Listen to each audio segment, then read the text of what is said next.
Hey guys, my name is Hab, and this is the FV4005.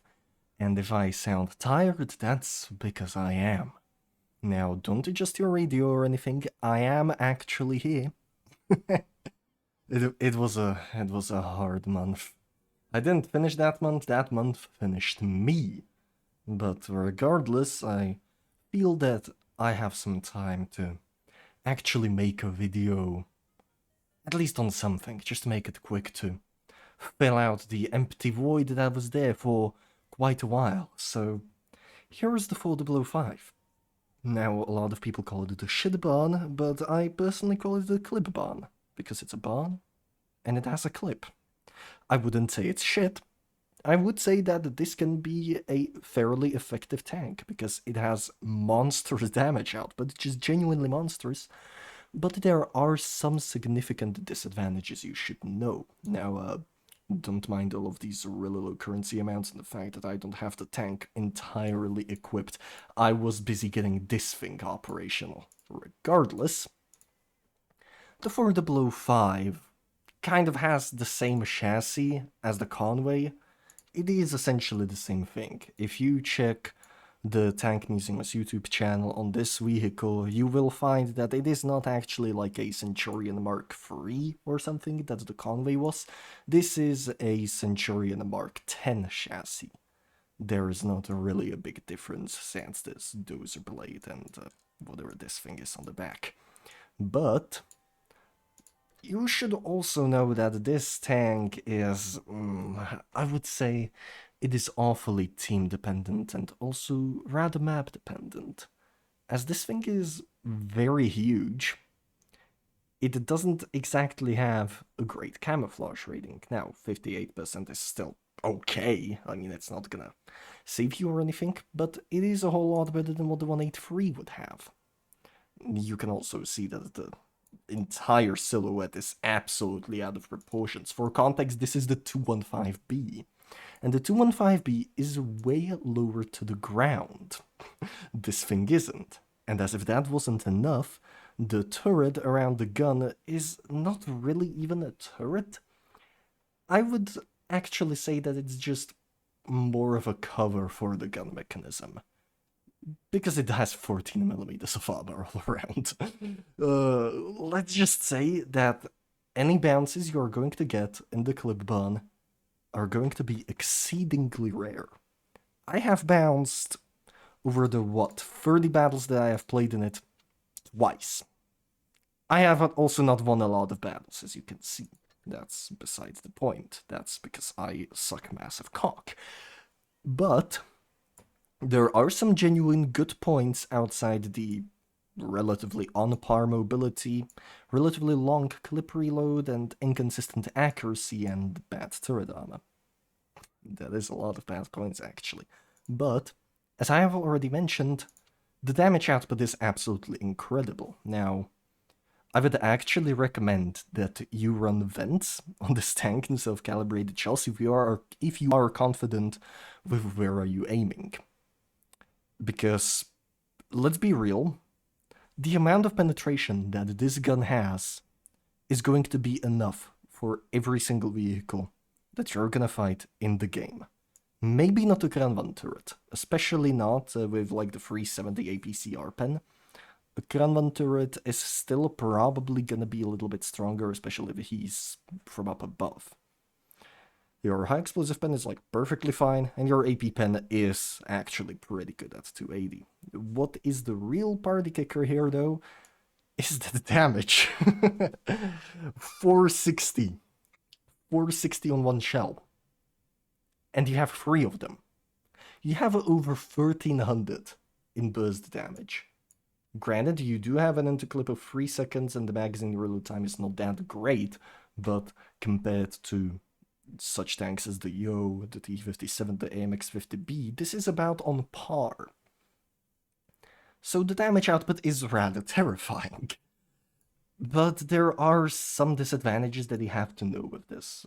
One, you will not lift your gun up at anything, because you have less gun degrees upwards than downwards. It's kind of like a lot of the French, like, oscillating turret tanks. Those have that problem quite a lot as well. And not to mention, your accuracy is not that fantastic for a British tank, at least. Because 0.323 dispersion is not that great.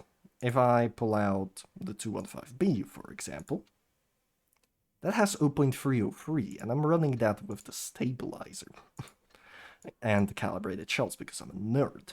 So you're really gonna want to aim your shots in, because every single missed shot on this tank is really, really bad, especially considering the fact that you have to play around with so many crippling bad points on this vehicle. But that is why I have 2 repair kits and a reticle calibration. I do not use the speed boost on this vehicle, because I have found that I lose a lot of modules myself. I play like an idiot, I can absolutely guarantee that. But I do lose a lot of modules to the point that it actually warrants using a small repair kit instead of an engine boost. I have seen people use the interclip consumable, and that is fine, that is reasonable, especially if you do not want to expose yourself to too much fire. But I found that when I use this thing at range, it's not really that big of a deal, because if you're at range, you're always gonna have a few more targets to aim at. But I also don't use the speed boost because the mobility is enough. Like 40 kilometers per hour forwards is not stellar, but you do have to remember you have a pretty good power to weight ratio, and you do have rather good average speed, so you're gonna keep that 40 kph rather consistent, and there's not a lot of tank destroyers that go faster than 40 at this tier. One of the notable exceptions is the 268, which goes 48, and then there's a few others, and those do not come to mind other than the Foch 155, which I usually pretend just does not exist in my garage. But other than that, I think one obvious note that I should also tell you is to just use the spall liner, please. I've seen so many people not use a spall liner on any of these tanks in this line, and I would say that on the Charioteer, it's a must. On the Challenger, yeah, sure, you do fight a lot of Smashers and AC-152s at that tier. But with the Convoy, you don't really need one. And I think that's just the problem of it, because the Convoy doesn't exactly need a spall liner, and then some people just forget to add it onto the FV4005. But I highly, highly recommend to put a spall liner on, because 90% of the time, the enemy tanks are actually gonna fire high explosive at you. Next up, ammo setup is like, whatever. You have so much ammo, you are not gonna fire through all of it. I would probably actually take less AP and take more high explosive. I just have the APCR there for a joke. I don't even know why I have so much APCR on. But regardless, ventilation, defense system, because Jesus Christ, you do lose your crew quite a lot. Camouflage net is a given. Then the enhanced gun length drive, because your aim time is actually quite bad. Then I would take the improved assembly, engine accelerator, vertical excuse me, I'm tired. Vertical stabilizer, toolbox, and then I would probably actually take the high-end consumables on this vehicle, because the reticle excuse me, because the reticle calibration is kind of short-lived. At 20 seconds, it's not that great, although you could also benefit quite well from that 15% consumable cooldown speed. But regardless, let's try it out, I suppose. I haven't played Blitz religiously in over 3 or 4 weeks, because I was extremely busy with my exams, but my overall impressions so far of the 4005, the Clip-Bon, the Shit-Bon, however you want to call it, are that it can be a very effective tank, and it can be very, very fearsome. However, on maps such as this, it really, really suffers, and it is awfully team dependent, to the point that you would have to be a carry master to do consistently well in this thing. You're gonna deal a lot of damage. You are not gonna win a lot. you would have to absolutely platoon in this thing. And me being extremely socially awkward does not exactly help with that.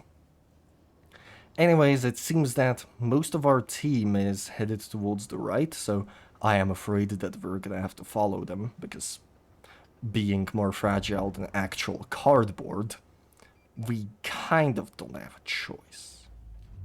I do not think I can actually aim there, my bad. But that is a chieftain. Chieftains are cute. And I think I've been spotted. No? Surprising. I cannot hit those tanks from there.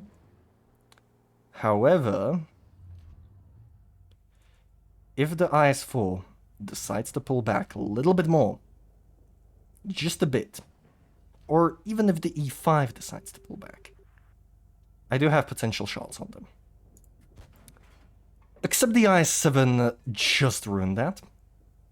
So I have one less shot, and now we have one less tank. Now you can absolutely see the thing can deal a lot of alpha damage if you just give it some time. And if you are patient with it, this thing is not gonna be fantastic at holding the line or anything. This thing is really more of a second to third line support. As I have already mentioned, the armor is quite terrible, and we are also 2 tanks down. I should have flushed my clip way back, but I was confident that shot was going to hit the Foch, but that isn't the case, and we have lost our 3rd tank. This is already a loss. There is not much I can do with this, as my clip reload is rather long. And because I have been spotted, I am gonna die very quickly. Without doing much damage either, mind you. And you have just noticed that I lost a gunner. And it's already over for me. This is how fragile the 4005 is. You do not stand a chance. Not to mention that the 183 was AFK throughout most of the battle. And now I am going to get rushed by the 62A and actually get killed. Yeah, so I think this battle actually really summarizes my gripes with the tank. The gun is inconsistent. It is very map dependent and incredibly team dependent, to the point that actually playing the tank may be a detriment to your team. And despite performing this poorly, I was still on the top of the team. You are gonna be there rather often. However, because that battle was so bad, we're gonna do another one. And I am assuming it's gonna be a defeat once again. As you might have noticed, my win rate in this tank is concerningly low.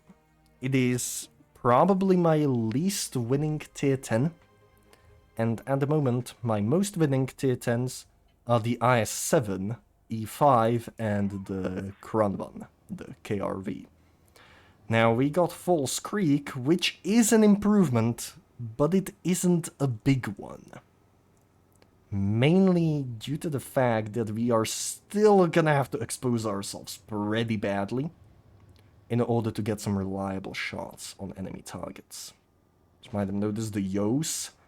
I am not a fan of fighting the Yos at all, especially considering the fact that they can run their big guns, and those are not great to fight at all. Oh dear. Yes, that is exactly what I have been talking about. The Yo has that big gun. That is gonna deal a lot of damage. Currently, the other thing that's troubling me is the VK-72. However, it seems that a fellow man has fired, and I've just been splashed by the IS-4 because I wasn't looking. As you can see, I am already half dead. I'm just gonna flush the clip, and I have decided to flush the clip at the worst possible moment, as the 121B is right here.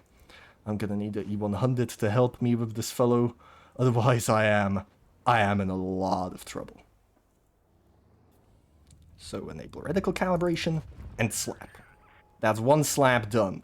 Maybe we can get a few more slaps before the Yos come in. Bam. And they can take care of the fella now.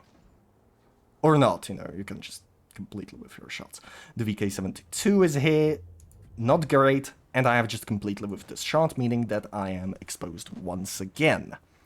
Now, the Yo should be reloading for a bit longer, however, we are being pushed on extremely hard by the enemy tanks, and I don't feel that I'm going to survive for much longer. Even though I have the Spore Liner, my survivability is not that high. That is one thing you should absolutely remind yourself of. See, I am already down. And this is, again, a rather one-sided battle, as this thing cannot hold any single position. A lot of tank destroyers can't, especially in tier 10, as some of them tend to be rather fragile. And that is basically it. Those are my impressions of the Clip-Bomb. Not great, not terrible. 3.6. I know some people love it. And this is my least well-performing tier 10. Right past this fucking mistake. Anyways, my name is Hab. If you somehow like this video, feel free to like. Feel free to like, comment, and subscribe. And I'll catch you guys later. Bye-bye.